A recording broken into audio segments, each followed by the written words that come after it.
깨달을 말씀은 갈라디아서 5장 15절 말씀입니다.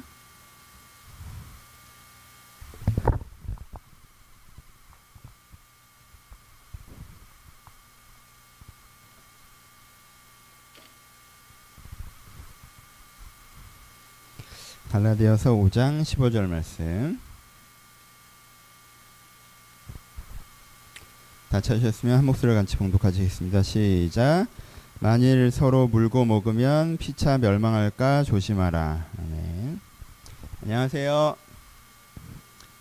오늘 추석을 맞이해서 명절 설교를 좀 준비할까 하다가 저희가 갈라디아서를 쭉 공부해가는 것이 있기 때문에 원래 하던 대로 갈라디아서 말씀을 좀 나누려고 합니다.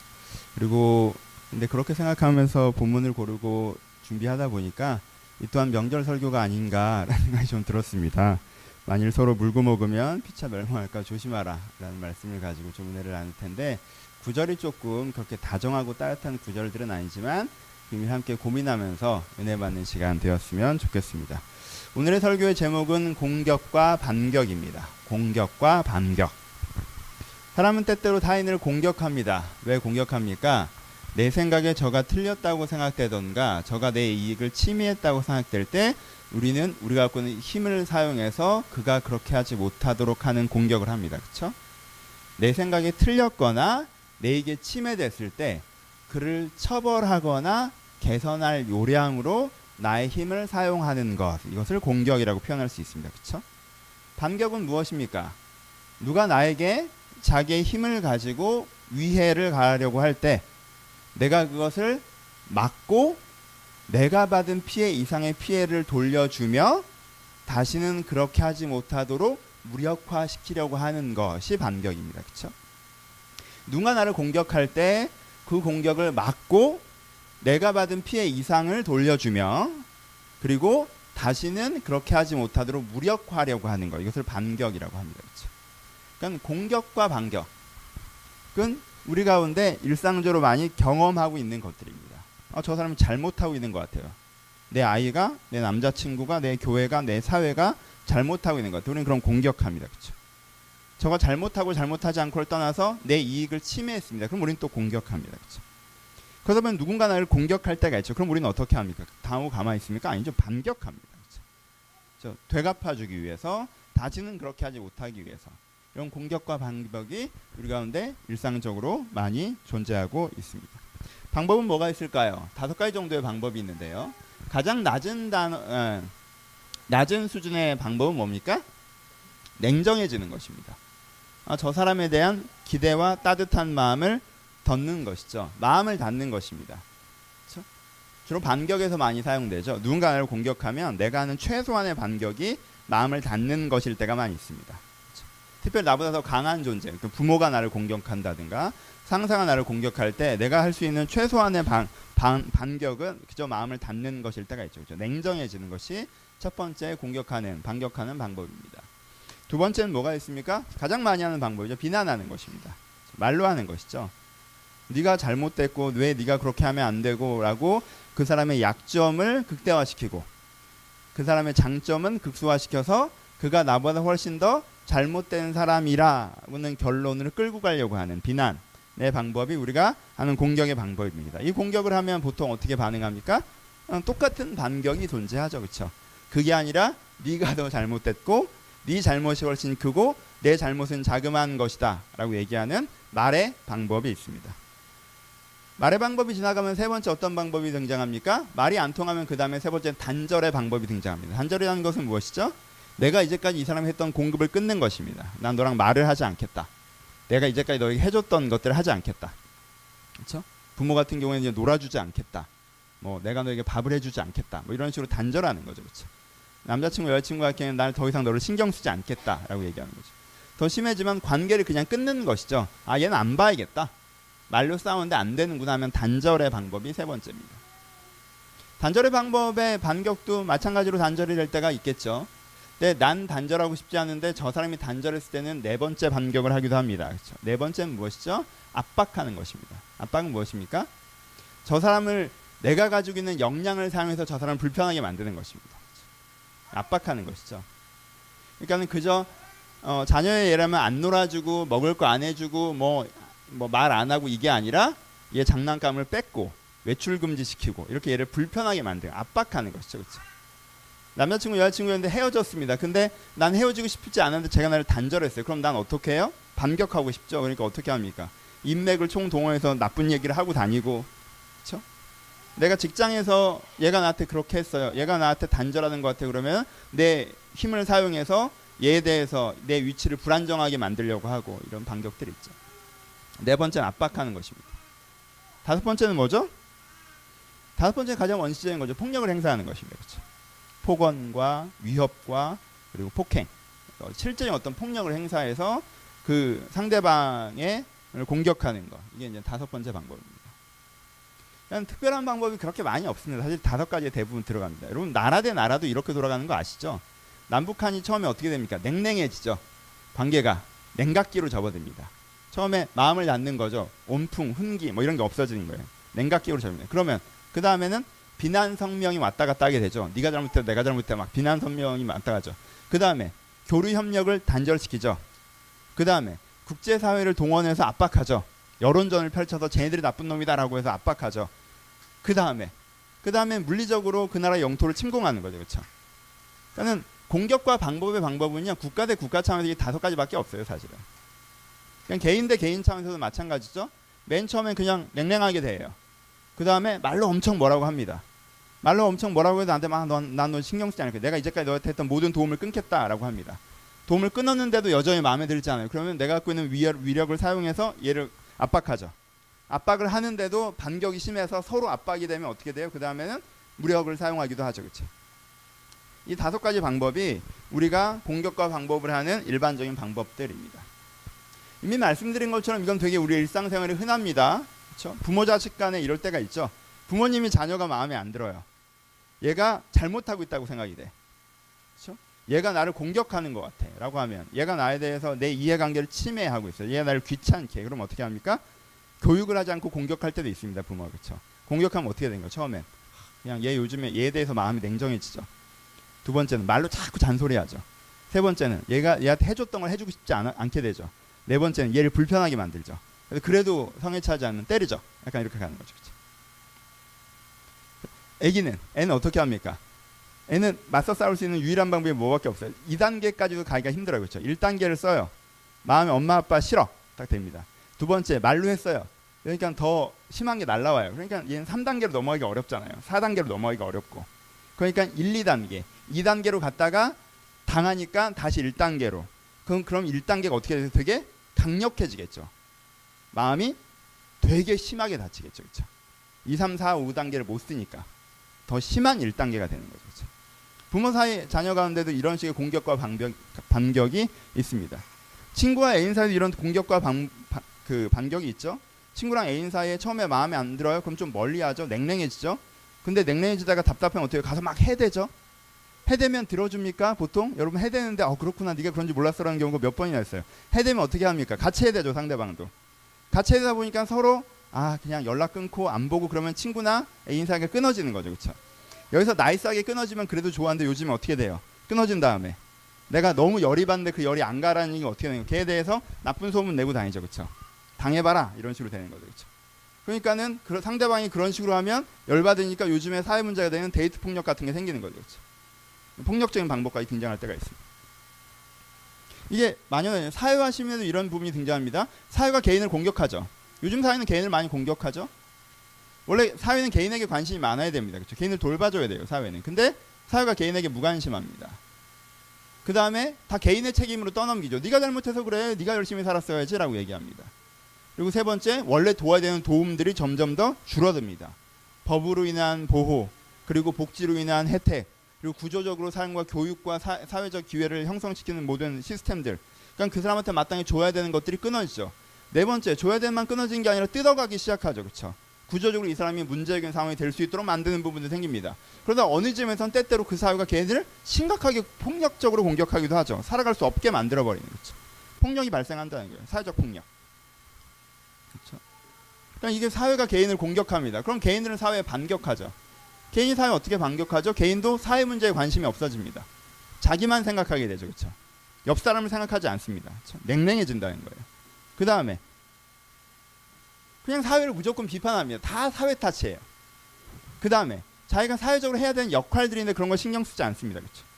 그리고 어찌됐건 이 구조적으로 잘못된 방법이라 할지라도 내가 이 사회에서 뜯어먹을 게 있으면 최대한 뜯어먹으려고 반응하게 되죠. 그리고 그래도 뭔가 안 되면 이 사회에 대해서 공격성을 띠게 되죠. 그렇죠? 그러면 그 사회는 더 불안정한 사회가 되기도 합니다. 제일 많이 듣는 공격과 반격은 뭐죠? 지구와 인류에 대한 것이죠. 인류가 지구를 공격하고 있으니 이제 지구가 인류에게 반격할 거라고 얘기하는 거죠. 그리고 지구의 반격은 곧 멸종으로 이어질 거라고 얘기하시는 분들도 있습니다. 그렇죠? 하지만 인간은 가만히 있지 않을 거예요.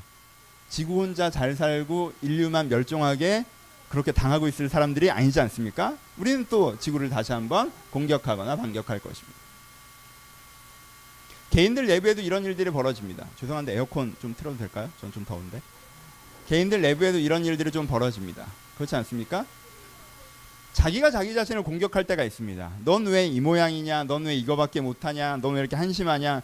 자기가 자기에 대해서 애정이 사라지고 냉랭해진 다음에 그 다음엔 자기를 비난하고 그 다음에 자기를 돌보지 않고 그 다음에 자기에게 자해적인 생활들을 합니다. 그게 개인이 개인을 공격하는 거죠. 난데 내가 나에게 되게 해로운 생활을 하는 거예요. 자해적인 생활을 해요. 무지막지하게 자고 몸도 돌보지 않고 아 몰라 이렇게 방만한 그렇죠? 자해적 생활을 합니다. 그리고 자기 자신을 돌아보지 않죠. 자기에 대해서 비난하죠. 개인이 개인을 공격합니다. 그럼 개인이 개인에게 반격하죠. 우울과 분노 같은 통제되지 않는 감정들이 나타나기도 하고요. 그리고 무기력이라고 하는 내가 통제할 수 없는 의지의 소멸이 나타나기도 합니다. 그러니까 개인이 개인에 반격하는 일들이 벌어집니다. 특별히 공격과 반격이 어디서 벌어졌다고 지금 갈라디아에서는 얘기하는 거겠어요? 교회에서 벌어진 거죠. 그렇죠? 여러분 교회에서 이런 일들이 벌어집니다. 교회에서 사람들이 있어요.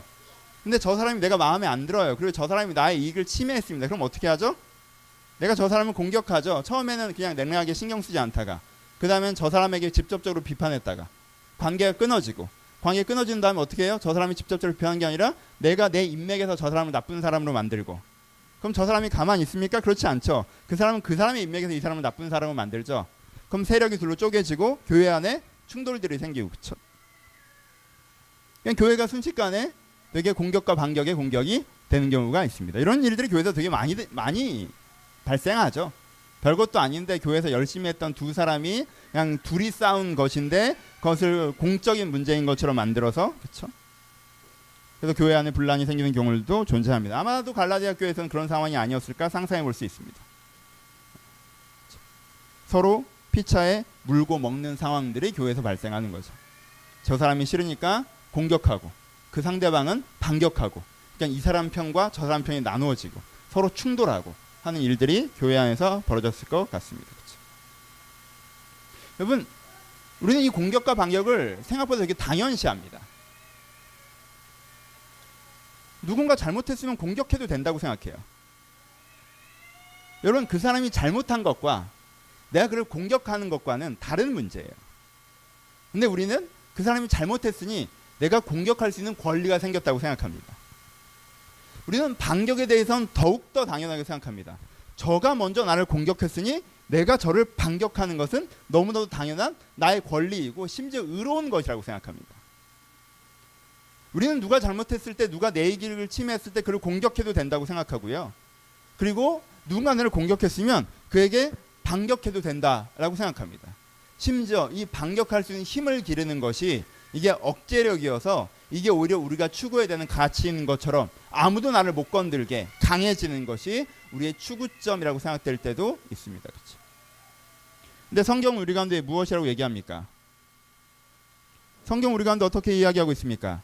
만일 서로 물고 먹으면 피차 멸망할까 조심하라 라고 얘기합니다. 공격과 반격이 결국 우리를 공멸의 길로 인도한다는 것을 기억해야 된다는 거예요. 여러분 공격과 반격을 자기 권리라고 생각하는 사회, 공격과 반격을 정당성이라고 생각하는 사회는 공멸합니다. 여러분 그 가정은 공멸합니다. 부모는 자녀를 공격하고 자녀는 부모에게 반격하는 가정은 가정으로 남아나지 못합니다. 그 관계는 다 무너져 내린다는 거예요. 남자친구, 여자친구, 부부 사이에 서로를 공격하고 반격하는 관계. 넌 왜 그러느냐라고 배우자를 공격하고 네가 더 잘못했다라고 배우자를 반격하는. 그래서 그 반격과 공격의 방법에서 말로 하다가, 그러다가 단절하다가, 내가 쓸 수 있는 위협을 삼아서 압박하다가, 이런 상황들이 결국은 그 관계를 망친다라는 거예요. 여러분, 교회에서 공격과 방법이 횡행하게 되면 어떻게 되겠습니까? 여러분, 그런 교회는요, 바른 가르침이 가르쳐지고 바른 예배가 드려지고 건강한 신앙교육이 있어도요, 사람들 사이에 공격과 반격이 이루어지고 있으면 사람들이 들어와서 교회가 이럴 줄 몰랐어요 라고 얘기합니다. 교회됨을 손상시키는 거예요. 우리 교회를 생활하다 보니까 누가 나를 공격했어요. 그러니까 내가 그에게 반격하겠다. 그래도 또 재반격을 하는 일들이 벌어지기 시작하는 순간부터 그 교회됨은 사라집니다. 여러분, 사회가 개인을 공격하고 개인이 사회에게 반격하기 시작하는 사회는요, 점점 사람들이 살기 어려워지는 사회가 된다는 거예요. 사회가 개인을 보호하고 개인이 사회를 세워나가는 것이 우리가 공동체, 인간이라고 하는 것은 혼자 살아가지 못하는 종인데, 이 종에선 우리가 그렇게 할 때만 우리가 살 수 있는데, 사회는 개인을 공격하고 개인이 사회를 다시 한번 반격할 때 그 사회는 살아갈 수 있는 사회가 되지 않는다는 것입니다. 지구까지 얘기하지 않더라도 우리의 이 공격과 반격은 우리를 어디로 인도해요? 우리를 공멸로 인도한다는 거예요. 그러니까 여러분, 공격과 반격을 정당하다고 생각하는 사고에서 걸어 나오셔야 됩니다. 내가 공격하고 반복하고 있는 것이 내가 내 권리를 찾고 내 정당성을 당당히 요구하고 있는 것이 아니라, 내 그 공격과 반격 속에 들어가 있는 것이 내가 내 가정을, 내 관계를, 내 교회를, 내 사회를 흔들고 있다는 사실을 아셔야 된다는 거예요. 공격과 반격 속에 있으면서 나는 의로운데 세상이 문제고 타인이 문제라고 생각하십니까? 아니에요. 여러분들도 그 세상을 흔드는 자들 중에 하나라는 것을 기억해야 합니다. 그럼 거기서부터 걸어 나오십시오. 저가 잘못했으니, 내 이익을 침해했으니 난 공격할 권리가 있다. 저가 나를 공격했으니 내가 반격할 권리가 있다.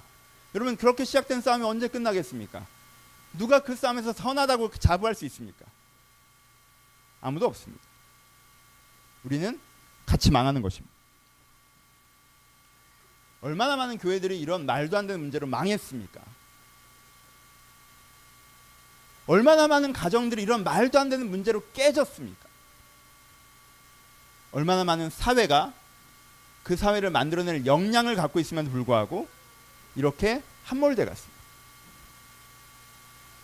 공격과 반격이 그 사회의 문화인 사회, 가정의 문화인 가정, 교회 문화인 교회는 결국 멸망합니다. 성경은 분명하게 우리 가운데 경고하고 있습니다. 만일 서로 물고 먹으면 피차에 멸망할까 조심하라. 이 구절을 우리가 가볍게 들어서는 안 됩니다. 성경에 이런 구절도 있네라고 지나가서 안 됩니다. 많은 분들이 갈라디아서를 읽다가 이 구절은 가볍게 넘어갑니다. 그냥 싸우지 말라는 얘기구나. 그렇지, 웬만하면 안 싸워야지. 여러분, 여기서 어떤 단어가 나왔습니까? 지금 바울이 갈라디아 교회에게 멸망이라는 단어를 사용하고 있다는 것들을 여러분들이 위기감을 가지셔야 됩니다. 여기에 바른 신앙이 없어서 멸망한다고 얘기하지 않습니다. 성령의 은혜가 없어서 멸망한다고 얘기하잖아요. 너희가 피차 물고 먹으면 멸망한다는 것입니다. 우리가 이 태도에서부터 걸어 나와야 합니다. 그럼 어떻게 됩니까? 첫 번째, 공멸에 대한 위기감을 가지십시오. 공멸에 대한 위기감. 이러다 같이 죽는다. 이 생각이 되게 중요합니다. 이러다 같이 죽는다는 생각이요, 상대를 적이 아닌 우리로 만들어줍니다. 이게 되게 중요합니다. 내가 아내랑 싸우다가 이런 식으로 계속 싸우면 우린 결국 같이 망해라고 생각할 때, 나는 지금 기분 나쁜 것과 지금 열받는 거의 구조에서부터 걸어 나올 수가 있어요. 어떻게 하면 얘랑 내가 이 문제를 해결할 수 있을까라는 생각으로 전환할 수 있다는 거예요. 여러분, 80년대에 이 공멸의 위기감이 세계를 지배했었습니다. 뭐 때문에? 미국과 소련의 대립 때문에. 이러다간 결국 어느 점에 3차 세계대전이 날 거고, 그럼 핵전쟁이 될 것이며 지구는 멸망할 것이다라는 공멸에 대한 위기감이 세계를 지배했습니다. 그 공멸에 대한 위기감 때문에 그 무기를 갖고 있고 상대방을 악의 세력으로 규정하고 있음에도 불구하고, 소련은 미국을 없어져야 될 세력으로 규정했고 미국도 소련을 없어져야 될 세력으로 규정했음에도 불구하고 둘이 무엇을 시작하는 거예요? 우리라는 개념으로 파트너십을 가지고 핵 갑충 협상을 시작하는 거예요. 왜? 이러다 같이 죽게 생겼으니까. 그러니까 가장 적이었던 두 사람이 어떻게 되는 거예요? 파트너가 되는 거예요. 왜요? 공멸에 대한 위기감 때문에. 여러분, 이 공멸에 대한 위기감을 가질 때 우리가 적과 우리가 될 수 있어요. 다시 한번. 그리고 그때부터 희망이라는 것이 생기는 거예요. 여러분, 그 사람이 내 적이라고 표현되고 내 분노를 표출해야 되고 내가 이겨야겠다고 생각되는 순간 우리는 계속 아래로 내려가는 거예요. 하지만 이런 식으로 하다는 우리가 같이 망하기 때문에 저와 내가 함께 태도를 바꿔야 된다는 생각이 들기 시작하면서부터 상대방은 내가 설득해내야 되는 파트너로 변화되는 거예요. 멸망시켜야 되는 적이 아니라. 첫 번째, 공멸에 대한 위기감을 가지십시오. 그래서 적에서 우리로 변화되셔야 됩니다. 두 번째, 어떻게 하셔야 되겠습니까? 두 번째, 공동의 목적에 집중하셔야 됩니다. 여러분, 애를 혼내는 게 목적이에요? 애와 건강한 관계가 생기는 게 목적이에요? 애를 혼내는 게 목적입니까? 애가 바르게 교육받는 게 목적입니까? 근데 목적을 기억하셔야 됩니다. 내가 그렇게 화를 내면 애가 바뀝니까? 내가 애를 그렇게 공격하면 애가 변화되나요? 여러분, 그렇게 판단된다면 그렇게 하셔야죠. 엄격한 훈영이 필요할 때 있습니다. 근데 여러분들이 기억하셔야 되는 건 그게 매번 정말 효과적인 엄격한 훈육이었냐 하는 것입니다. 그렇죠?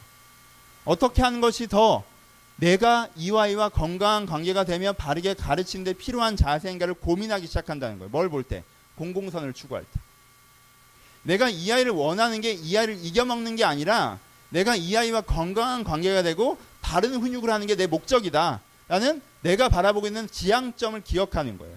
그러면 내가 어떻게 해야 될까라고 생각의 방향성이 바뀌게 되는 거예요. 내가 본능적으로 공격하고 본능적으로 반격하는 게 아니라 어떻게 해야 될까라고 생각의 방향성이 바뀐다는 것입니다. 이게 뭐예요? 공공의 목적에 집중하는 것입니다. 사회적으로도 마찬가지입니다. 사회적으로 나쁜 세력들이 있죠. 반대 세력들이 있죠. 내가 생각하기에 없어져야 될 것 같은 사람들이 있습니다. 그래서 우리는 그 사람들을 무조건 욕하고 비판하고 공격하기를 좋아합니다. 그거 익숙하고 우리가 스스로 정당하다고 생각하죠. 그럼 이 사회가 좋아지나요? 그 사람들이 진짜 없어질까요? 여러분, 우리나라는요, 아무리 좋게 얘기해도 5대5예요. 그렇죠? A라는 생각을 가진 사람 O와 B라는 생각을 가진 사람 O가 공존하는 사회입니다. 그럼 절반이 다 없어져야 되나요? 여러분, 그렇게 없어져야 되는 사고방식의 끝이 어디였습니까? 없어져야 되는 사고방식의 끝이 킬링필드 같은 거였어요. 민족말살이었습니다. 아프리카에도 지금도 벌어지는 거예요. 저 세력만 없어지면 세상이 좋아진다고 생각한 거예요. 그런 식으로 갈 수 있습니까? 없습니다. 어차피 다 죽여버릴 수 없어요. 그렇죠? 그럼 어떻게 돼야 돼요? 욕하고 비판하고 비난하고 넌 나쁜 놈이라고 계속 얘기한다고 됩니까? 아니죠. 공생의 방향을 찾아야죠. 결국은 모두 다 함께 같이 사는 걸 원하는 거예요. 모두 다 잘 사는 걸 원하는 거예요. 건강한 사회가 되는 걸 원하는 거예요. 그럼 어떻게 해야 됩니까? 교회에서도 마찬가지입니다. 마음에 안 드는 사람이 있을 수밖에 없죠. 어떻게 없겠습니까? 두 가지 이유로 없습니다. 마음에 안 드는 사람이 있을 수밖에 없습니다. 첫 번째, 여기 미성숙한 사람들이 모이는 것이니까. 두 번째, 나 자신도 미성숙한 사람이니까. 내가 마음에 안 드는 사람이 보이는 이유가 단지 상대방의 미성숙함 때문이라고 생각하는 것은 크나큰 오해입니다. 내가 마음에 안 드는 사람이 있는 이유는요, 상대방의 미성숙함과 함께 나의 미성숙함 때문에 그러는 것입니다. 그런 일이 생길 수밖에 없어요. 그때 그것에 우리가 정당성을 가지고 표현해 나가기 시작한다면, 공격하기 시작한다면, 교회는 같지만 진짜 원하는 게 뭐예요? 건강한 교회, 더불어 사는 교회, 공동체 교회, 함께 가는 교회예요. 그럼 어떻게 됩니까? 공생가치를 추구해야 됩니다. 어떻게 해야 될 것인지. 우리가 근데 뭐가 필요하다는 거예요? 공멸에 대한 위기감을 가지고 공생에 대한 지향성을 가진 것. 이것이 여러분들의 내부에서 필요한 것입니다. 그럴 때 우리 가운데 공격과 반격의 방식에서 벗어날 수가 있는 거예요. 세 번째 뭐가 필요하겠어요? 방법적인 게 필요하겠죠?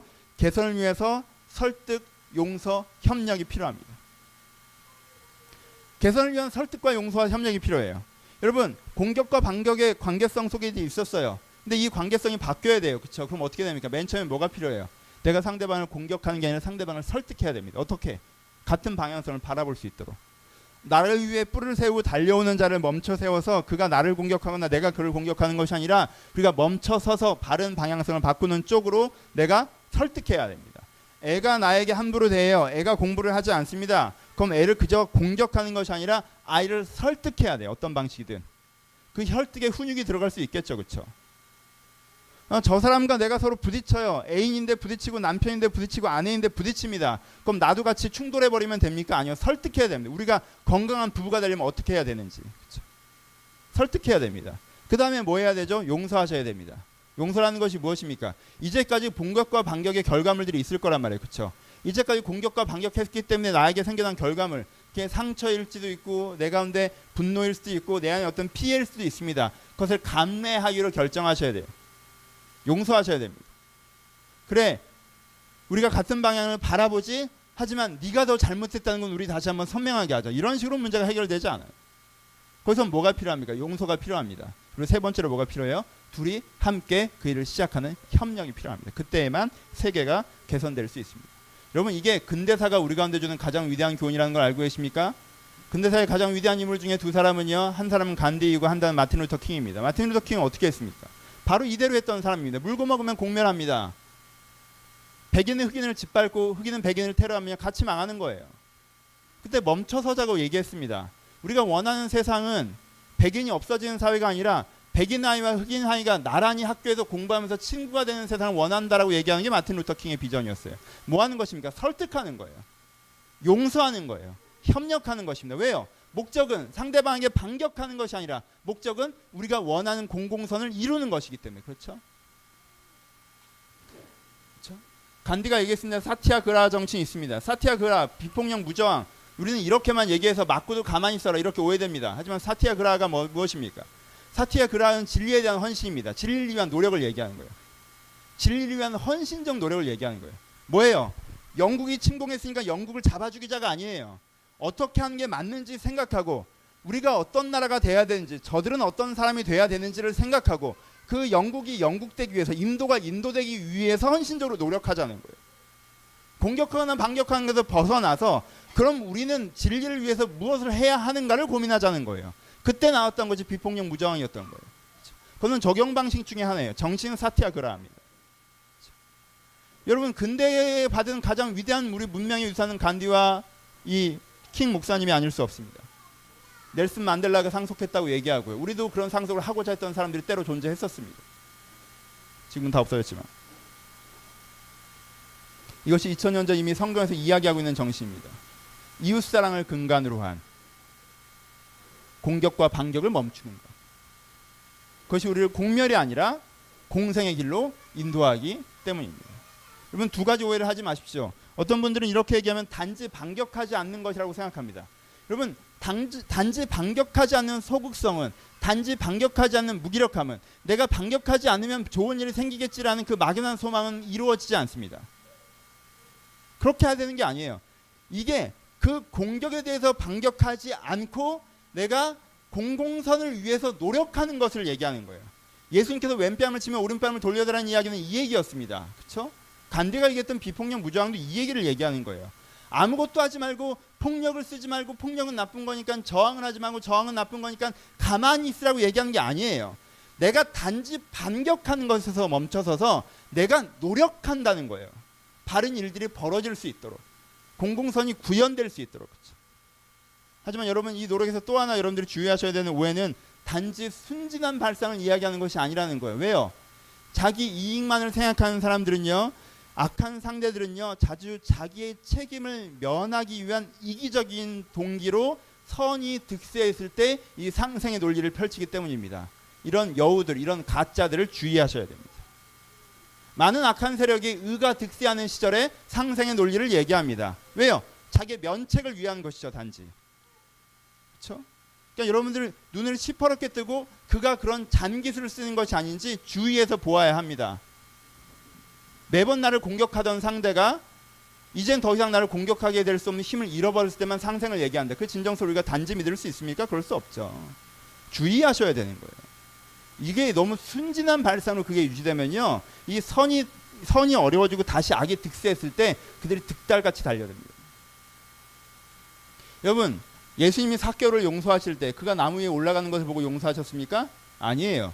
그가 자기의 재산의 절반을 자기가 과도하게 받아들이는 것을 털어내겠다고 약속했을 때 아브라함의 구원, 이 집에 아브라함의 구원이 임했다고 이야기하셨어요.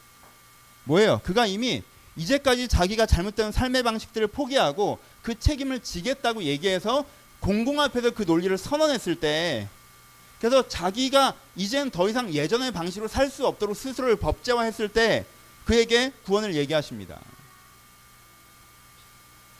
그냥 나무 위에 올라갔다고 네가 구원받았다고 얘기하신 게 아니에요.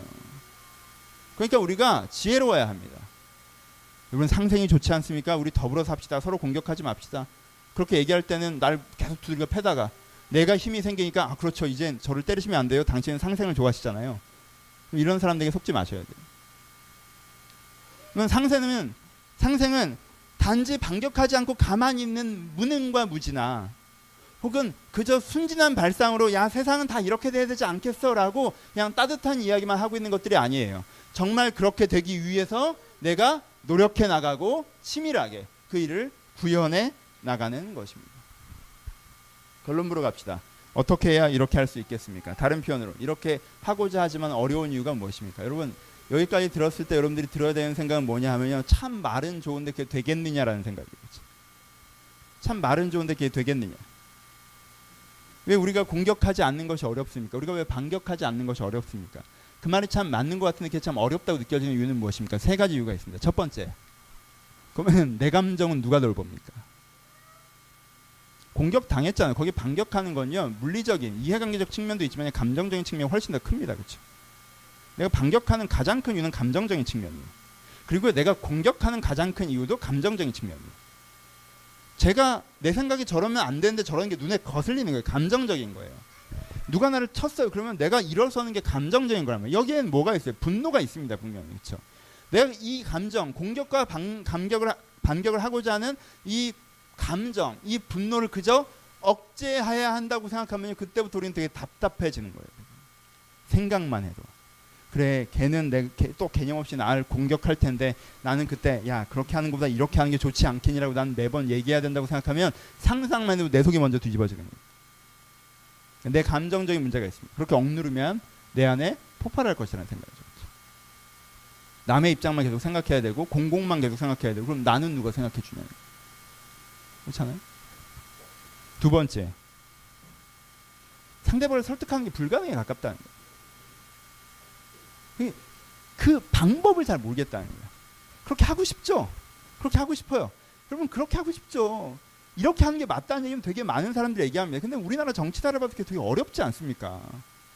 지금 서로 이렇게 충돌하고만 있는데 여러분 가족에서 내가 이런 설교를 듣고 집에 가서 그래 얘랑 상생의 이야기를 해보자라고 해도 난 상생의 얘기를 해보자고 했더니 얘는 또 기회다라고 하고 내 잘못한 것만 미친 듯이 얘기하기 시작할 거 아니에요. 아 그러면 진짜 얘는 답이 없다 이런 생각이 들지 않겠습니까? 그렇죠? 내가 적대적인 관계에 있는 여러 사람들과 내가 상생의 생각을 얘를 설득하고 얘를 바꾸고 설득이 됩니까? 오히려 내가 강력하게 반격할 때는 움츠려들고 있다가 내가 약간 상생 쪽으로 하면은 틈을 보고 들어와서 뭔가 또 더 치받으려고 하는 거 우리가 보고 느끼고 경험하지 않습니까? 이게 되냐는 거예요. 이게 지혜롭게. 사회에선 더욱더 직장에서 상생이요. 저 사람이 나를 공격하려고 하는 걸 내가 뻔히 알고 있고 내가 방어막을 딱 치고 있는 것인데 내가 거기서 어설프게 상생을 얘기하면서 이 방어막을 약하게 했다가 오히려 더 크게 공격만 당할 것이지. 그렇죠? 그럼 이게 되느냐는 것입니다. 두 번째는 뭐가 문제예요? 지혜의 문제예요. 세 번째는 무엇이 문제입니까? 그럼 뭐가 공공선이냐? 내가 얘기한 게 정말 공공선일까라는 부분이 있습니다. 왜요? 많은 사람들이 어떤 때는요 자기들이 정말 맞다라고 생각하기 때문에 그래요. 그렇죠? 여러분 거기에 정말 이기적인 도둑 같은 사람들도 있지만요 거기엔 자기가 정말 맞다는 생각 때문에 왼쪽에 서 있는 사람이 있고요 자기가 정말 맞다는 생각 때문에 오른쪽에 서 있는 사람이 있어요. 그렇죠? 자기가 정말 나라를 위해서 왼쪽에 서 있는 사람이 있고요 정말 나라를 위해서 오른쪽에 서 있는 사람들이 있어요. 그렇죠? 여러분 이때가 더 힘들어지는 거 아시죠? 왼쪽에도 이해관계적인 사람들이 왼쪽에 서 있고 오른쪽에도 이해관계적인 사람이 오른쪽에 서 있잖아요. 그럼 이 사람들이 가끔 자기들의 이해관계를 위해서 타협이라는 것도 합니다. 근데요 자기가 맞다는 생각이 왼쪽에 서 있고 자기가 맞다는 생각이 오른쪽에 서 있는 사람은요 타협이 안 돼요. 계속 부딪힙니다. 뭐예요? 공공선 자체가 다르다는 거예요. 각자가 생각하는 공공선 자체가 다르다는 거예요. 부부도 마찬가지예요. 네가 미워서가 아니라 우리가 건강한 가정이 되길 꿈꾸면서 내가 이렇게 하는 거야라고 왼쪽에 서 있어요. 나도 건강한 가정을 꿈꾸면서 오른쪽에 생각하면서 오른쪽에 서 있어요. 근데 그 건강한 가정에 대한 기준이 서로 달라요. 그럼요 이건 오히려 서로 좀 이기적인 것보다 타협 없이 부딪힙니다. 그러니까 뭐가 있어야 된다는 거예요. 저도 나도 공감할 수 있는 그리고 최소한 내가 내 자신에게 확신할 수 있는 진리 아래 내가 있어야 된다는 거죠. 이 세 가지가 있어야 됩니다. 우리가 이 공공에 대한 이야기를 하면서 공멸이 아니라 공생에 대한 방향을 생각하면서 우리가 이렇게 된다는 생각을 하면서 생각을 함에도 불구하고 어렵게 느껴지는 이 세 가지예요. 그런데 그걸 거꾸로 얘기하자면 그걸 이루기 위해서 우리에게 필요한 세 가지가 바로 이것이라는 것입니다. 여러분, 공격과 반격의 생활을 하면서 공멸의 길을 가는 것을 멈추고 내가 이제 공생의 길을 가기 위해서 노력하는 사람이 되고 싶으십니까? 이런데 세 가지가 필요합니다. 첫 번째는 정서적인 풍요입니다. 분노 따위는 내 마음 한켠에 내가 스스로 떠내려 보낼 수 있는. 두 번째, 상대방을 변화시켜낼 수 있는 지혜입니다. 그렇죠? 완벽한 설득력이 필요해요. 세 번째, 내가 진리 아래 조명되어 있는 명확한 진리 인식이 필요해요. 이 세 가지를 어떻게 얻을 수 있습니까? 이 세 가지를 어떻게 얻을 수 있어요? 이분 계속 기독교가 되게 중요하다고 얘기하는 거예요. 사티아그라까지는 다른 종교에서도 얘기합니다. 그렇죠? 우리가 공공선, 공생애, 상생사회를 만들어야 되는 것도요, 많은 사람들이 얘기해요. 근데요, 우리가 그걸 몰라서 못할 때보다요, 그게 위인이고 그게 맞다고 인류가 공정적으로 고백하잖아요. 근데 그게 안 된다는 거예요. 위인들이나 하는 거지. 왜? 우리는 열받아서 못하겠다는 거예요. 우리는 그만한 지혜가 없다는 거예요. 우리는 그리고 뭐가 맞는지도 모르겠다는 거예요. 그게 보편적인 대중들의 입장이란 말이에요. 그러니까 사티아그라 이런 게 위대한 얘기지만 안 된다는 거예요. 근데 기독교 정신은 뭐가 있는 거예요? 그럴 때 하나님께서 얘기하시는 이야기가 뭐예요? 그럴 때 우리가 고백하는 게 뭐예요? 그때 우리는 어느 위치에 서야 돼요? 이때 우리가 서야 되는 위치가 아버지, 우리는 무지하고 무능하고 나약합니다라고 고백하는 거예요. 내가 진리가 뭔지 몰라서 무지한 거예요. 내가 상대방을 설득한 능력이 없으니까 무능한 거예요. 내가 이 감정을 주체하지 못하니까 나약한 거예요. 그렇죠? 이 자리에 쓰셔야 돼요. 여러분, 공격과 반격의 삶을 사는 사람들은요, 자기가 무지하다고 생각하지 않습니다. 자기가 왜 무지해요? 자기가 잘 알겠으니까 다 욕하는 거 아니에요. 자기가 무능하다고 생각하자면 상대방을 때려눕힐 능력이 자기한테 있단 말이에요. 자기가 나약하다고 생각하지 않아요. 그렇죠? 왜요? 공격과 반격의 삶을 살면요, 사람은 무지하고 무능하고 나약하지 않습니다. 근데 이런 상생의 삶을 살려고 하니까 내가 진리를 알기를 합니까? 저 악한 자들을 설득할 수 있기를 합니까? 내 마음에 차오르는 분노를 내가 추스릴 수 있기를 합니까? 그러니까 내가 무지하고 무능하고 나약하다고 주님 앞에 고백하게 되는 거예요. 아, 성경에서 말씀하신 인간이 무지하고 무능하고 나약하구나. 악에는 유능하나. 그렇죠? 내가 공격하고 반격하는 삶을 사는 거에는 유능하나, 의에는 나약하고 무지한. 악에는 유능하나 선에는 무능한. 내가 진리를 다 알지도 못하고 내가 그렇게 설득해낼 능력도 없고 내가 그러기에 내 정서도 취약한 그 자리에 내가 서는 거예요. 내 그 자리에 서서 뭘 바라는 겁니까? 주의 은혜를 바라는 거죠. 어떤 은혜? 맨 처음에 위로의 은혜를 바라셔야죠, 여러분. 그 분노가 하나님 앞에 위로받지 못하는데 우리가 어떻게 상대방을 품을 수가 있습니까? 상생의 방향을 바라볼 수가 있습니까? 하나님의 위로를 바라셔야 돼요. 그때 무릎 꿇고 엎드려서 내가 이것들에 대해서 하나님의 위로를 받고 내 잠정이 추스려져야 내가 거기에 반격하지 않을 수 있습니다. 여러분, 그런 경험들이 있으실 거예요.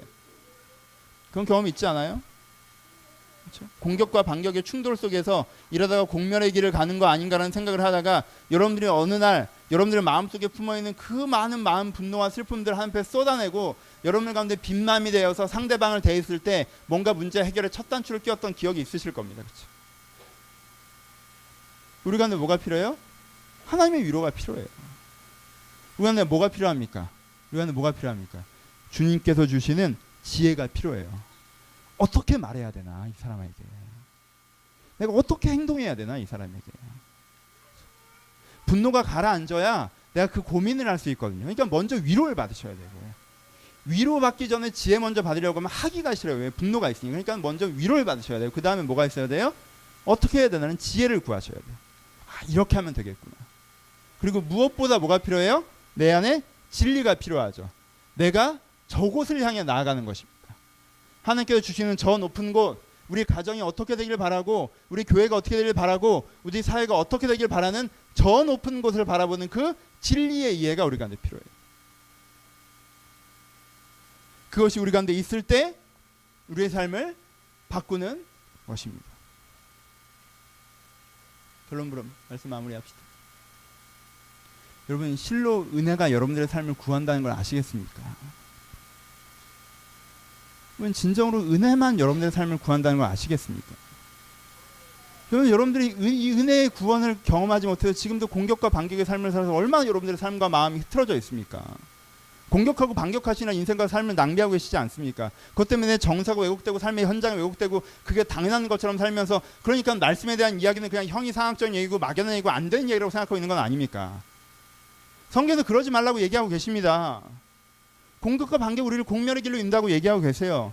그럼 공격과 반격에서 걸어 나오는 길은 무엇밖에 없어요. 우리가 자주 공격당하는 이 세상에서 내가 공격하지 않기로 결정해 봐야 내가 반격할 수밖에 없는 이 세상에서 우리가 어떻게 걸어 나올 수 있습니까?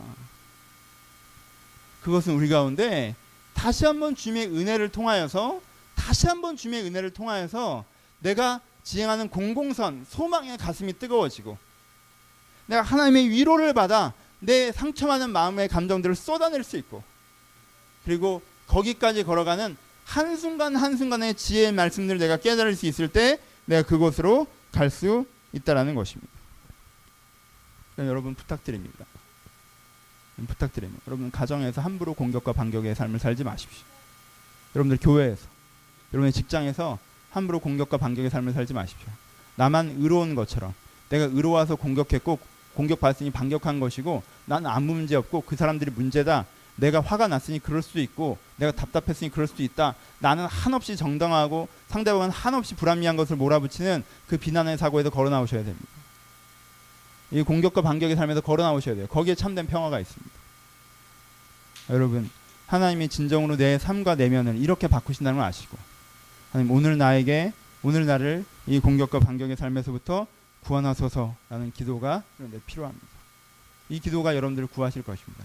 여러분 마지막 한 문장, 여러분 이기려고 하지 마십시오.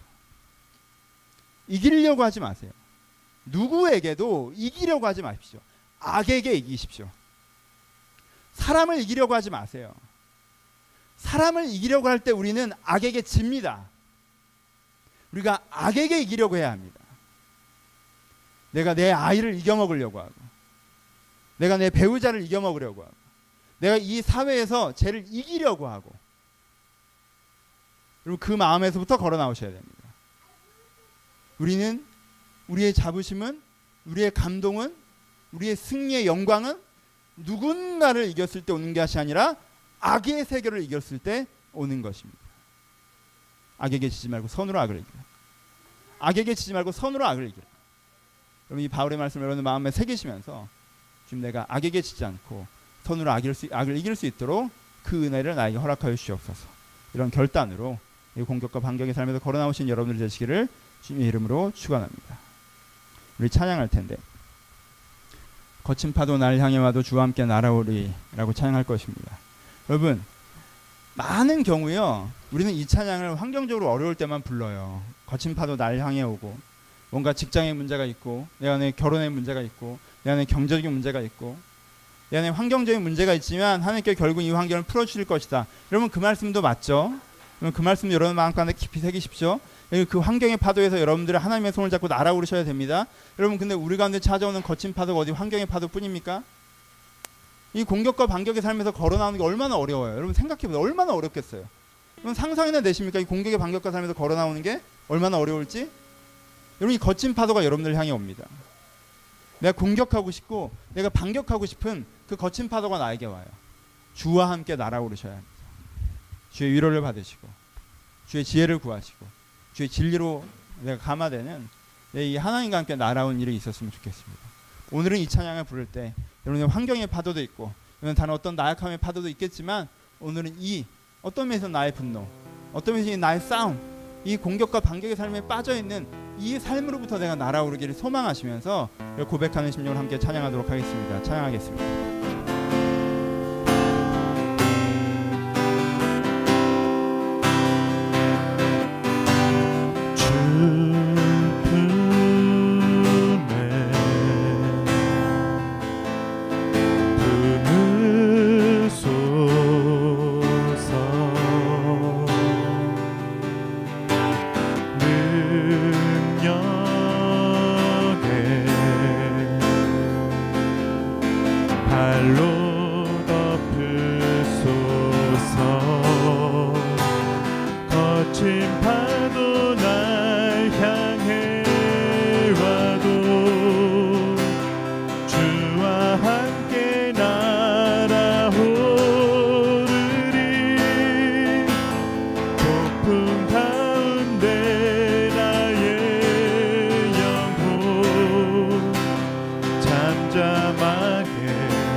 주님 안에 주님 안에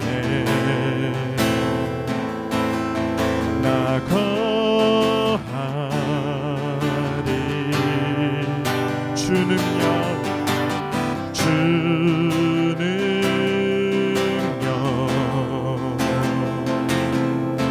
나 잠잠히 믿네 거친 파도 날 향해 와도 주와 함께 날아오르리 폭풍 가운데 나의 영혼 잠잠하게 주 보리라.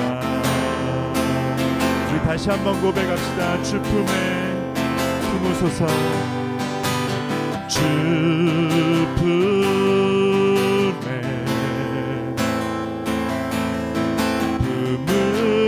품으소서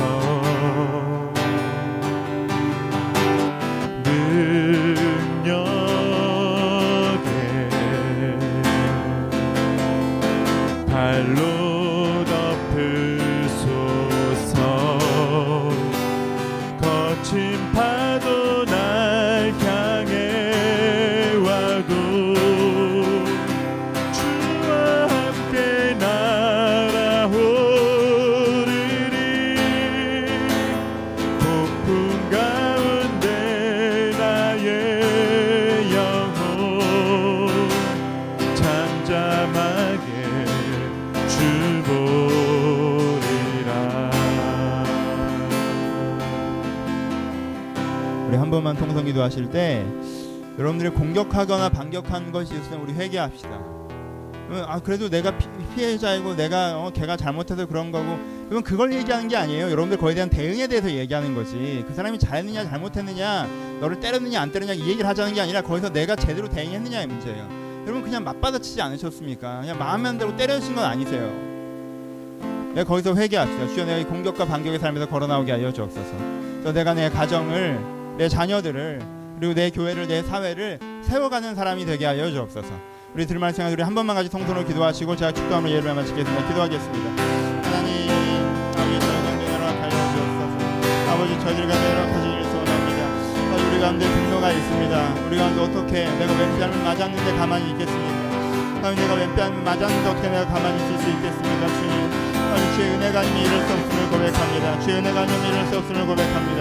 내가 내 왼뺨을 맞고 가만히 있을 수가 없는 사람입니다. 주님 하지만 주의 은혜가 있으면 이렇게 할 수 있습니다. 내가 공생의 삶을 상생의 삶을 살게 하여 주옵소서. 내가 공명의 길을 가지 않게 하여 주옵소서. 내가 내 관계를 내 가정을 내가 내 생각에 가득 차는 사람들을 평가하며 내가 불량과 분쟁을 만들며 살아가는 사람이 되지 않게 하시며 아니 내가 하나님의 기준에 바로 서서 주변을 세우며 살아가는 사람이 될 수 있도록 우리를 축복하시고 축복하여 주옵소서. 우리를 돌보시고 돌봐주옵소서.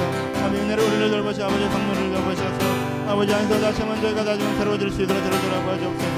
내가 단지 세상에 반격하고 욕하는 삶을 살아가는 것이 아니라 내가 해야 될 역할들을 감당하며 살아가는 사람들이 되게 하시고 그로 말미암아 내가 세상에 나를 계속 비판받는 것이 아니라 세상이 나를 위해서 우리를 변화될 수 있도록 우리를 돌아봐 주옵소서. 이들의 가정이 특별히 작은 여울을 말미암아 무너지지 않기를 소원하오니 아버지 이 패턴 때문에 무너지지 않기를 소원하오니 아버지 교회가 그것 때문에 무너지지 않기를 소원하고 저희 교회가 아버지 사회가 그것 때문에 무너지지 않기를 소원하오니 우리 가운데 다시 은혜와 기회를 허락하여 주옵소서. 아버지께 주신 사랑하는 소중한 가정이온데 저희가 공격하고 반격하는 잘못된 습관으로 이 가정을 흔들 때가 있었음을 회개합니다. 주여 내가 이것을 멈추게 하시고 우리 가정의 숙제들 나의 미약과 상대방의 미약함 우리 아이들의 미약함들을 어떻게 풀어갈지 고민하며 이 하나님과 함께 공생의 상생의 관계들을 만들어가는 사람들이 될 수 있도록 축복하여 주옵소서. 아버지 그러하려고 하면 저희 가운데 내면에 해결되지 않는 분노가 있습니다. 주여 나를 위로하시고 내가 어떻게 해야 될지 말할지 알지 못하는 무능이 있습니다. 주여 나에게 지혜를 허락하시고 아버지 무엇이 내가 바로 될 소망인지 모를 무지가 있습니다. 주여 나에게 내 진리를 가르치셔서 내가 하나님의 은혜 가운데 내 가정, 내 교회, 내 사회, 내 세상, 내 모든 관계 속에서 하나님의 사람으로 다시 한번 싸우는 것이 아니라 살리는 사람으로 다시 한번 살아갈 수 있도록 우리를 축복하여 주옵소서.